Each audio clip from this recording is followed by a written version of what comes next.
Hello বন্ধুরা, আজকে আমি একটা নতুন রেসিপি নিয়ে হাজির হয়েছি। দেখুন, আজকে নিয়েছি এই চানার ডালগুলো,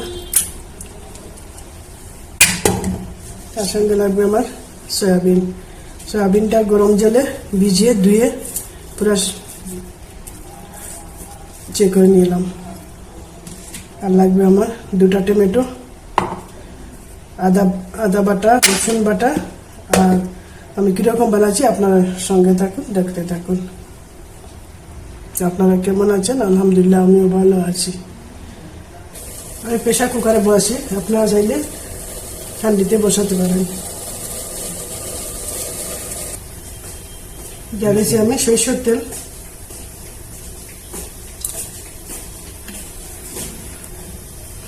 তেলটা গরম হয়ে গেছে, দিয়ে দিচ্ছি আমি অল্প একটু জিরা, আস্ত জিরাটা দিলাম। দিয়ে দিচ্ছি তেজপাতা, ছোটো ছোটো করে আমি কেটে রেখে দিলাম। আর দিয়ে দিচ্ছি একটু করে ডালচিনি।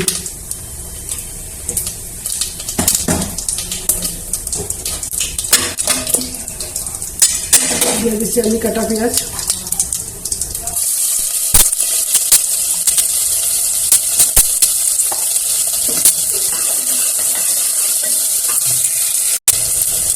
অল্প একটু দিয়েছি কালো জিরা। আমি ভুলে গেলাম, ফার্স্টে জিরার সঙ্গে একসঙ্গে দিতে হবে, ওইগুলো করে দিয়েছি। দিয়ে দিচ্ছি আমি লবণ।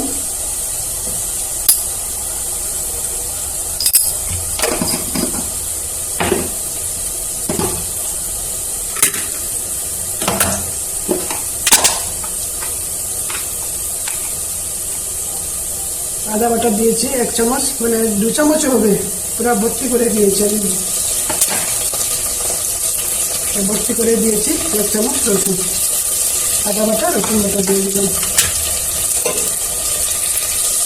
দিয়ে দিচ্ছি আমি ভাজা ধনিয়া গুঁড়া 1 চামচ দিয়ে দিলাম।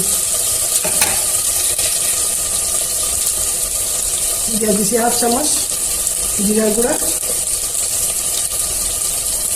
1 চামচ দিয়েছি কাশ্মীরি লঙ্কার গুঁড়া, 1/2 চামচ দিয়েছি হলুদের গুঁড়া, অল্প একটু দিয়েছি গোলমরিচের গুঁড়া। আপনারা যদি গোলমরিচের গুঁড়া না থাকে আস্তেও দিতে পারেন। টমেটো পেস্টগুলো বাটি দিয়ে গরম জল, অল্প একটু গরম জল দিয়ে দিলাম যাতে মশলাটা করে ভালো। আমি 1 মিনিটের পরিমাণে আমি ঢাকা দিয়ে রাখছি, যাতে আদার গন্ধটা চলে যায়, মশলাটা কালারটা সুন্দর আসে। কালারটা কীরকম, আদা রসুনের গন্ধটা চলে গেলে 1 মিনিটে। এখন দিয়ে দিচ্ছি আমি সয়াবিনগুলো, এরকম একটু চিপে চিপে দিতে হবে।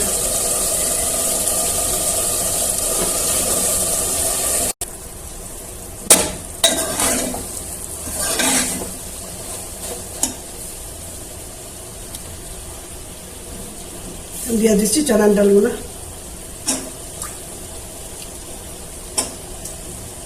সেখানে গরম জল দিয়ে 2-3 ঘন্টা গরম জল দিয়ে রাখতে হবে, নাইলে ফুলবে না। অল্প একটু দিয়েছি আমি কস্তুরি মেথি, এই কস্তুরি মেথিটা অল্প একটু দিয়ে দিলাম। আমি এই ব্র্যান্ডে নিয়েছি।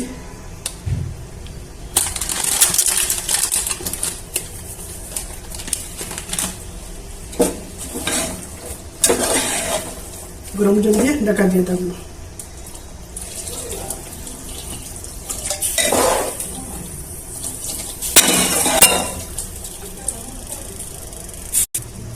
দিয়ে ঢাকা দিয়ে দিচ্ছি, 2টা হুইসেল দিলে হয়ে যাবে। টমাটা হয়ে গেছে, ঢেলে দেখেছি।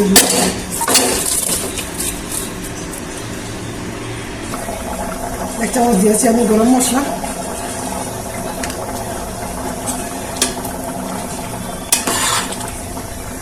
দিয়েছি আমি পেঁয়াজের পাতা, ধনিয়া পাতা।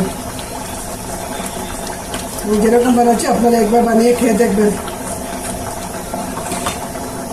সাবস্ক্রাইব করবেন, বেল আইকনটা প্রেস করে দেবেন, লাইক করবেন। আত্মীয় স্বজনের কাছে শেয়ার করবেন। আমি যেরকম বানাচ্ছি একবার বানিয়ে খেয়ে দেখবেন। খুদা হাফেজ।